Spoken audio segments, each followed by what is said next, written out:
કે આ જગતની માલિપા પિતા જેટલું કોઈ વ્યક્તિત્વ ન હોઈ શકે, પિતા જેટલું કોઈ મહાન વ્યક્તિત્વ પણ ન હોઈ શકે, જે બાળકનું સપનાઓને પૂર્ણ કરવા માટે પોતાના દુઃખોને ખીચામાં સમાવી લે છે. પિતા જ હોઈ શકે છે કે જે બાળકના હરેક શોખ પૂરા કરવા માટે સાયકલોના પેન્ડલો મારી અને બાળકના શોખ પૂર્ણ કરે છે. અને પિતા જેવું વ્યક્તિત્વ છે કે જે વિચારી શકે છે કે હું છું ત્યાંથી વધારે મારો છોકરો ઉપર જઈ શકે. પિતા જેવું વ્યક્તિત્વ છે કે જે વિચારી શકે આપણું ભવિષ્ય વધારે ઉજ્જવળ બને, એના માટેના હરેક દુઃખોને સહન કરી લે છે. એ પિતા જ હોઈ શકે છે.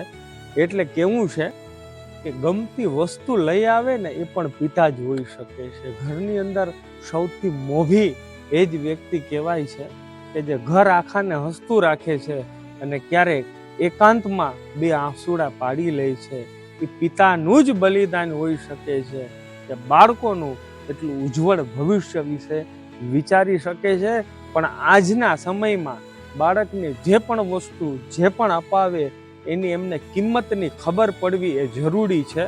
કેમ કે એમની ક્ષમતા પ્રમાણે જ એમની વસ્તુ દેવડાવવામાં આવે.